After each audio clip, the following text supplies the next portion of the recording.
It began with a directive so unexpected that even veteran palace staff reportedly reread it twice. Princess Anne, the monarchy's most relentless guardian, had allegedly ordered that every royal jewel and ceremonial piece still associated with Harry and Meghan's orbit be reviewed, reclaimed, and returned. What looked at first like administrative housekeeping soon evolved into something insiders described as a quiet act of royal containment. Before we go deeper into what this really means for the royal family, make sure to subscribe so you don't miss a single update.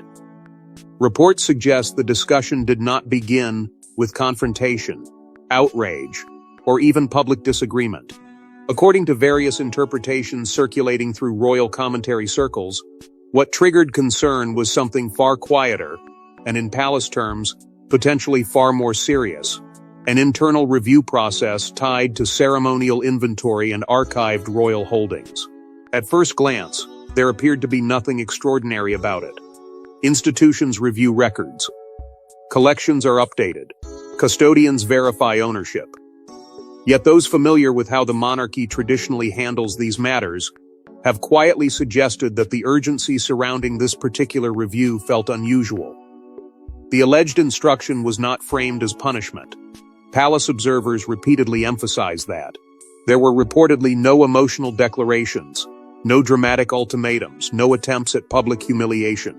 Instead, what emerged was something colder, an administrative exercise carried out with the kind of precision that has long defined Princess Anne's reputation inside royal structures.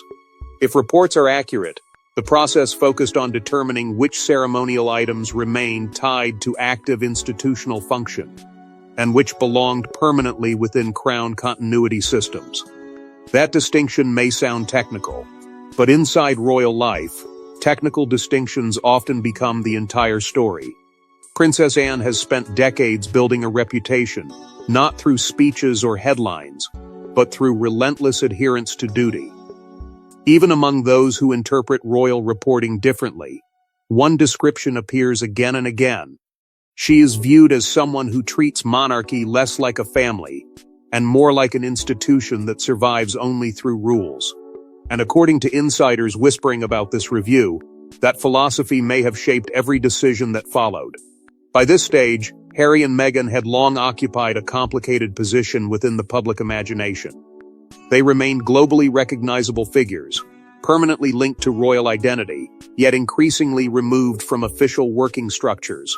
That separation created a difficult question, one that reports suggest had quietly existed for years, but had never fully demanded resolution.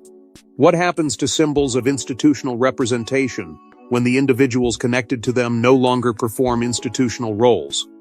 Sources discussing the alleged review insist this was never presented as a personal judgment against Harry or Meghan themselves. Instead, concern reportedly centered around continuity, stewardship, and ownership structures attached to ceremonial objects. Palace circles have long maintained that royal artifacts are rarely viewed as personal accessories. Their meaning comes from what they represent: service, duty, legitimacy, and public trust. And that is where the atmosphere reportedly changed. Because once discussions moved from people to symbols, the tone shifted. Administrative teams allegedly began revisiting historical classifications, archived records, and ceremonial guidelines with unusual intensity. Different interpretations describe staff conversations becoming noticeably cautious. Some suggest language around temporary use and institutional assignment began appearing more frequently. Others claim the process resembled less a recovery effort and more a reaffirmation of boundaries. No official confirmation emerged. No public inventory appeared. Yet according to those following palace administrative patterns, the speed and seriousness surrounding the discussions felt impossible to ignore. What made the moment feel even more significant was the timing. The monarchy itself has entered a period increasingly defined by transition, preservation, and questions about what must remain untouched as generations change. In periods like this, symbolic decisions often carry more weight than dramatic announcements. And if those reports captured even part of what was unfolding behind palace walls, then something larger than protocol had quietly begun. But the reported review wasn't really about gemstones, it was about what those jewels represented. Royal jewelry was never designed to function as decoration alone. Every tiara, brooch, and heirloom carries a message about rank, continuity, and who stands inside the institution. That was the quiet realization beginning to emerge beneath reports of inventory reviews and ceremonial reassessments. Because once conversations moved beyond ownership and into meaning, the entire discussion changed shape. The question was no longer whether certain items had been cataloged, reassigned, or examined. The question became something far more delicate. What exactly do royal jewels belong to? And who, in the end, do they serve? For generations, the monarchy has operated according to a distinction that outsiders often overlook. Not everything worn by a royal is personally owned, and not everything inherited becomes private property. According to long-standing royal traditions and public interpretations of palace customs, there has always been a difference between personal gifts and ceremonial pieces attached to the crown's continuity. One category follows individuals, the other follows the institution. That distinction has historically mattered most during moments of transition. When reigns change, when roles evolve, when titles shift, inherited objects often move with extraordinary care.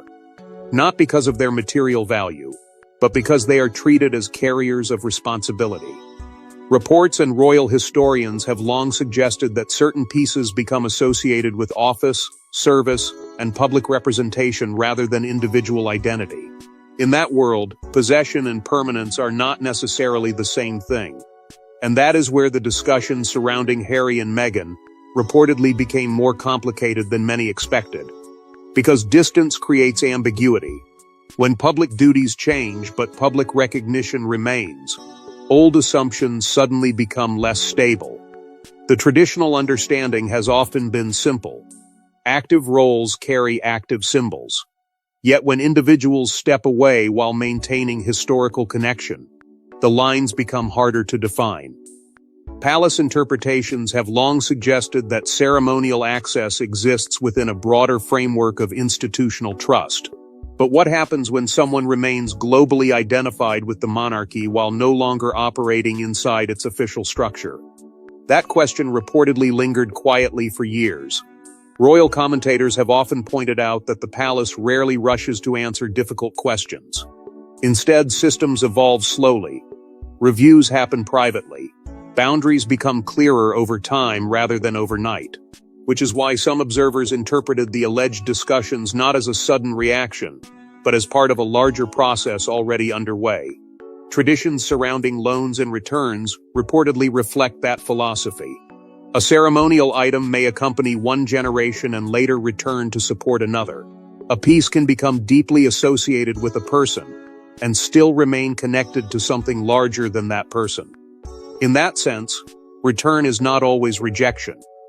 Sometimes, within institutional thinking, return is continuity, and continuity has always been one of the monarchy's most protected ideas. Because every transition carries risk. Every exception creates precedent. Every symbolic decision sends a message far beyond the walls where it was made. The monarchy has survived not by treating symbols casually, but by attaching them to service and allowing them to outlive personalities. Which may explain why, according to reports and palace interpretations, conversations surrounding ceremonial assets appeared to carry an unusual seriousness. Not because anyone feared losing jewelry, but because institutions become most protective when they believe they are defined